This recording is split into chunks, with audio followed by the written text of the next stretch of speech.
Okay guys, so the next problem we're gonna do is 13.13. We are skipping problem number, let me see there, 13.12, because it involves percent by mass, and this concept, according to the syllabus, was skipped.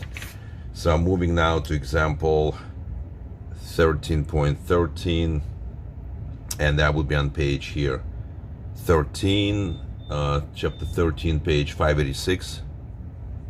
Okay, now, so let's read the question here.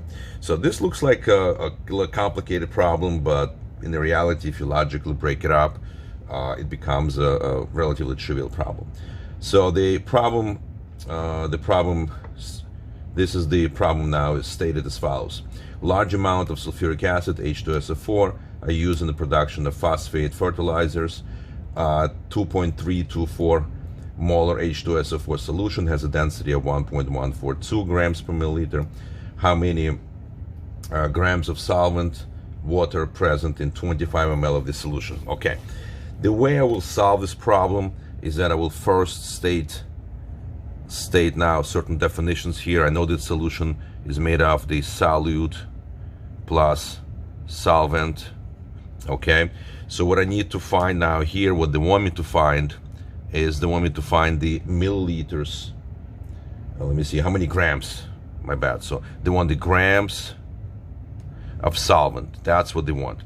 So in order to solve this problem, I need to find out grams of solution, and I need to find out grams of solute. So solute, how would I do it? Okay, so the grams of solution we're gonna do as follows, right? So once we know this, we can find this. I mean, simple math here. So how do we do now grams of solution here? And what I'm gonna use here, I'm gonna use what's given. So they're giving me here 25.0 ml of solution. I'm gonna abbreviate SOLN, solution. And I'm going to find out the grams based on density. You can use density formula, mass over volume. And if you're given the volume and you're given the density, you got the mass. But I like to convert things because it's a much faster way of doing solving problems. So now I am going to do the following. Let's say 1 ml of solution to match the units, okay, is equivalent to 1.42 grams of solution. So now we are almost there to find now the grams of solution here. So I'm going to do 25.0, 3 significant figures, times 1.14142. There you go. So here I got 28.5, and I got a little 5. So I know 3 significant figures, grams. Okay, so I was able already to find this. I just need to find this, grams of the solute. And the way to do it is I'm going to use the molarity of this solution. Now, here's what I'm given here. So let me just separate. This was for this, and I'm going to use the space for this now here. Okay, so let me do it. So I got now 25 again. 0.0 ml of the solution times, again, I need liters to use the molarity as a conversion factor. I'm going to say that 1 liter is 1000 ml. Canceled. Oops, hold on. Not ready yet to say equal. Times. So now I'm going to use molarity as a conversion factor. I'm going to say that 1 liter of the solution is equivalent to 2.324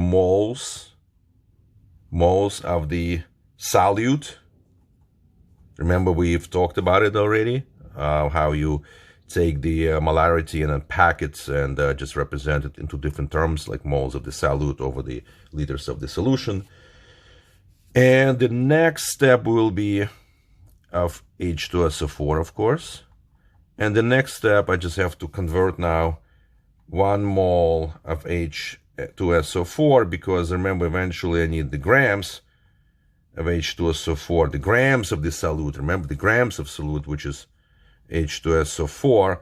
So we'll now have to find the molar mass of the H2SO4, which is a 98.09 grams of H2SO4. This and this will cancel out. Okay, so I know it looks a little crooked in here, but the idea is explained. The logic here is explained. And again, if you have any questions, guys, in this problem, just ask me during my live sessions with you. So I'm going to do 25 divided by 1000 multiplied by 2.324 and then multiply by molar mass 98.09. And again, you may have discrepancy in the last digit here, because if you use 1.008 or 1.01, they will give you this little uncertainty here, a little, difference in the last digit, which is okay. So I got here, got three significant figures, 5.699, which is 70, a little zero here. Okay, so I was able to find out now my grams of solute, 5.70, little 0 grams here. And to find the solvent, all I have to do is to subtract from 28.55 minus 5.7, and I will get my grams of the solvent. So again, if I know this, and I know this,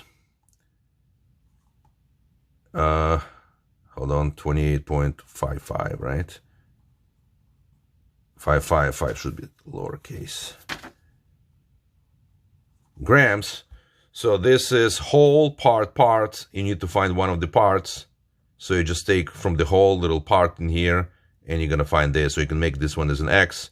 You bring this one over with the opposite sign.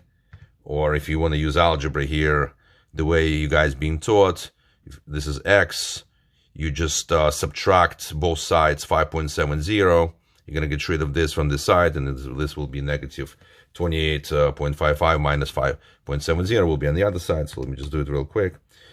28.55 minus 5.7. And again, there were three significant figures. But when we subtract, we're going to go by precision. Precision here is in the 10th place. And so my final answer really should be correctly done. My grams of the solvent will be 22.8 because I got 22.85. And remember, guys, the third rule when you're rounding off. So you pretty much, if there's a 5 and it needs to be dropped, so you use even odd rule. So since this number is already even, so I'm going to leave it alone. I'm going to drop the 5 to make it three significant figures. And that will be the grams of the solvent. And that will be the solution for this problem. And again, as you can see here, they had a little discrepancy here in the last digit. They have 22.9 is the answer, and the reason is because I kept this little 5 in here, but what they did instead, they actually rounded off. So I like to do it more, get the final answer is more exact number. They rounded off the intermediate step, and that's why we have a little discrepancy, guys, in the last digit, which is okay.